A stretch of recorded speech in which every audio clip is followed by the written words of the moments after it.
yet again with another part of our All About Love series. And this section is one of my favorites. And I think it's just so important. And it so ties into everything that we've been covering over the past few months in this All About Love series. And today I'm going to be talking about the importance of community in this journey to love. And so, one of the quotes from Bell Hooks that I want you to reflect on as we get started is love is an action, it is never simply a feeling. And community is the place that we get a chance to love in action, receive love in action, try out new and different things. And if you are looking to enhance love, to feel love, to practice love, it is in community that we do that. So you might be wondering, what am I talking about when I talk about community? And community are those essential places and spaces where you feel like you can belong. Human beings need the right to be, become, and belonging it are those places where you feel seen and heard, where your nervous system can relax and that you can feel held. Sometimes communities are those places where there are like-minded people who connect and see you and validate you. Sometimes communities are those places that you find affinity, or where you don't have to over explain. Diversity and equity and inclusion are all really, really great values. And sometimes some people find great community in a real diverse community. And sometimes there are moments, places, and spaces where you need a little bit more of homogeneity, where you want to be with people who get you, where you don't have to explain. But researchers, and I have citations at the end of this talk and on the handouts, but researchers have found being a part of community, finding your place of belonging is so key to your care and well-being, and especially for people who are used to not feeling seen and heard. There's a place where your nervous system can woosah, like if we're going to pause and have you reflect on when was the last time that you were around people and felt like you didn't have to explain, you felt authentically seen, you felt safe. So hopefully you can reflect on a space where that has happened for you. And I know it might not, sometimes for people, that community of belonging could be family or with family. And for some of us, it hasn't been family. For some of us, you don't feel like you can be your authentic self with family. So that isn't the place.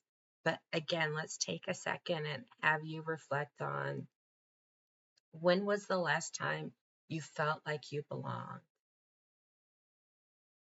When was the last time you felt really authentically seen?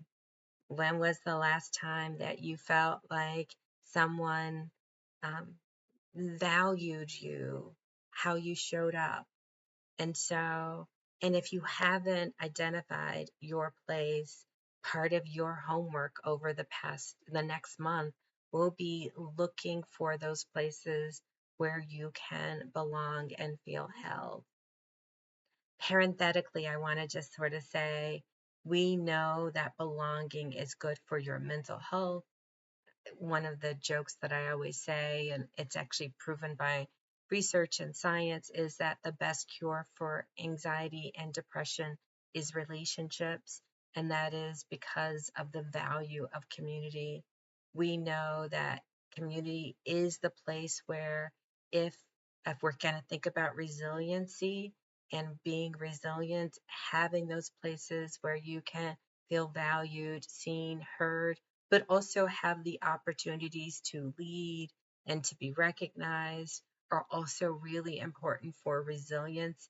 And if something happens in your community, in your family, in your home, having a community helps you recover after a loss or a tragedy.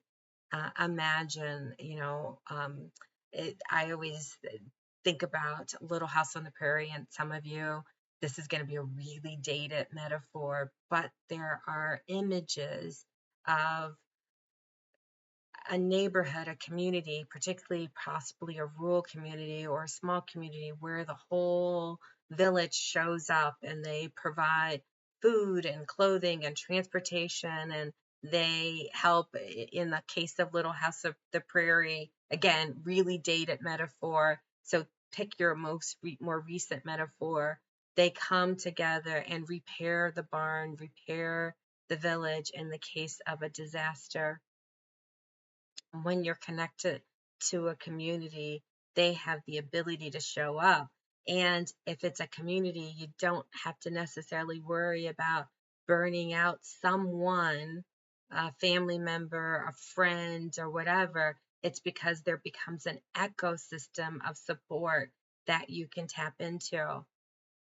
And imagine that you can receive that when you need it, but also be a part of the pouring into a network of support so that, again, if someone in your village needs support, it's not you being the rescuer and the person who does all the responding. You're a part of a network of people who do the responding. Again, the value of community is you don't have to do it alone. And when you need help, you've poured into a village and the village can pour into you. I know from my own life, I remember going through a divorce and really having to start over with really limited resources. We had lived in student housing, so we hadn't acquired anything. We didn't have furniture. We didn't have anything. And I was just finishing grad school, and I had scaled down work considerably to take care of our child. And because I was asking for the divorce, my ex sort of had a you made your bed, you lie on it kind of a perspective. And so financially, I was really struggling. And I was a part of a village of support at that time, probably my most positive work experience ever. But people in my village, including people who I was serving, heard about my needs and they just showed up for me. So I got furniture, I got donations of stuff, I got assistance with getting the said furniture into my house. And those core items were what helped me sort of find my way during a really vulnerable time. It was because my village showed up for me. Now, operative thing, closed mouth didn't get fed. So people showed up for me because they knew about my needs. And no, I wasn't like sitting in my therapy sessions telling my clients what I needed, but did let my coworkers know, and I did let people understand what I was going through. And it was through that sort of me being a little bit more vulnerable, a little bit more transparency, a little bit more transparent, that opened up an ecosystem of support. So the community can be there for you if it is a healthy community. And when there was a need for someone else in the village to need care, love, and support, I also got a chance to show up for them too in community. Pausing for a second and want to have you check in with yourself. I did not say this in the beginning, but hopefully you've got your journal out and you're thinking and reflecting about how you have given and received support. You are thinking about, and you get a chance to do a couple of the handouts and exercises in your workbook. What have been those barriers to care? I want to say that if you're feeling a lot of anxiety or detachment, or maybe even disengagement from this topic, believing that community can't be an option for you, I want to validate that feeling and also ask you to think of maybe where it comes from.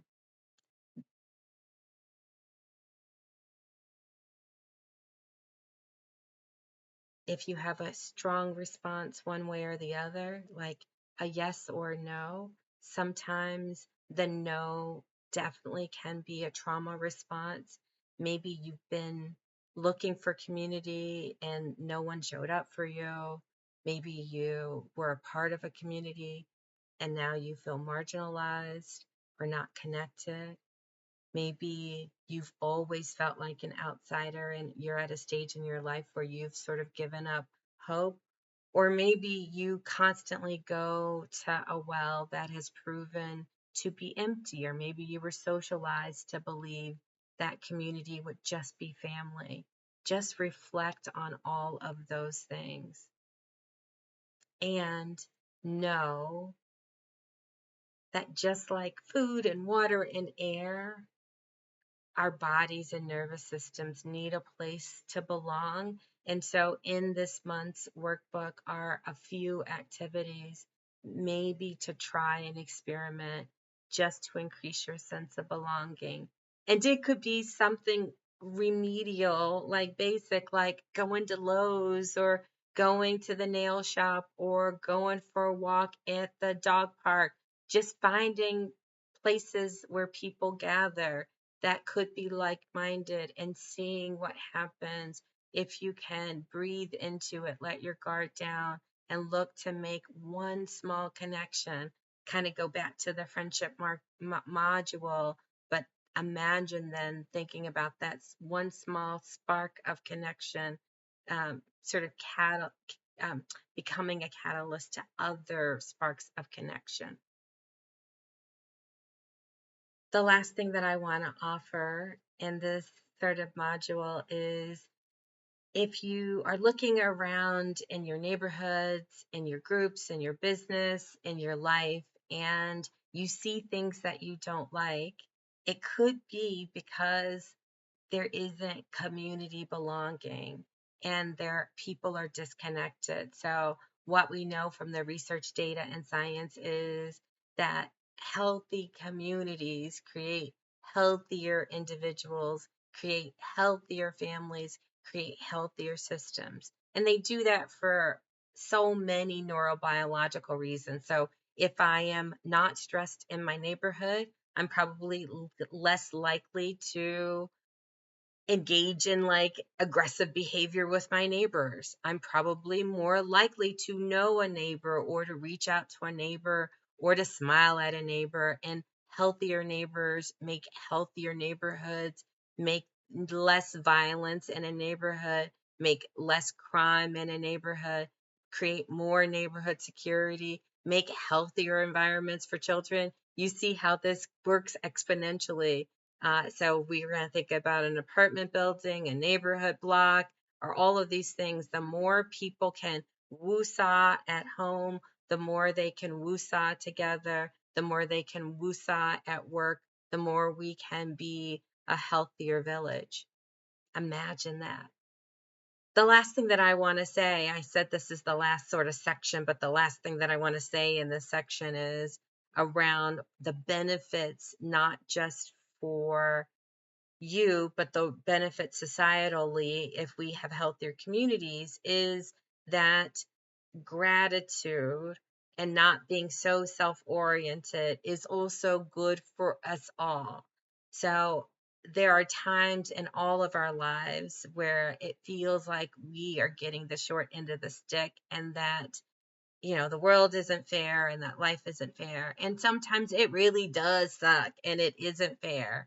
However, when we are connected to community and we are connected to people, other people, and have a sense of belonging and connection, and we are serving and in service to each other, it really takes away the sort of tunnel myopic, it's all about me, it is only happening to me view. So, and some of you probably are the person, the go-to person who gives, but you probably are the person who gives in an individual way. not in a community service way, not in connection to other people who are giving. Notice that's a different energy and flow. And so when you're doing giving in community, it does help you see the we-ness of humanity, not the me-ness of your life.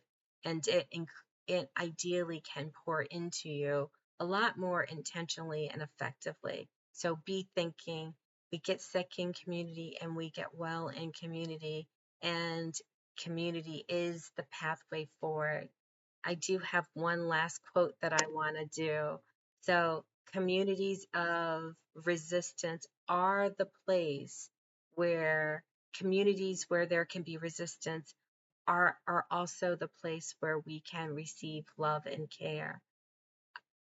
And to be a part of a community, the choice to connect with other people is an act of resistance because it is the pathway to love. It is the pathway to love. So thank you so much. I look forward to hearing your thoughts and feedback about the workbook for this section. Oh, and I have a listening exercise if you want to throw it in. It's sort of a bonus and it's included in the workbook. So, Hezekiah Walker, who's a Christian singer, and you do not have to be Christian, but he has a song called I Need You to Survive. And it sort of says, I pray for you, you pray for me, and I have links to both the video and the lyrics in the workbook. But if you go through the song, if you listen to it and imagine a world where I pray for you, you pray for me, I'm careful about the words of my mouth, and you do that with for me. And if you kind of walk through the lyrics of the song and imagine walking through your tomorrow, your day at work, your day with family, your day with other people, your day in your neighborhood with the intentionality of that spirit where we realize that I need you to survive. I'm going to leave that with you, that we need each other to survive. Last again, we get sick in community, we get well in community, and we need each other. We need our relationships. We need community to survive. Until next month, be well, and I can't wait to hear your comments.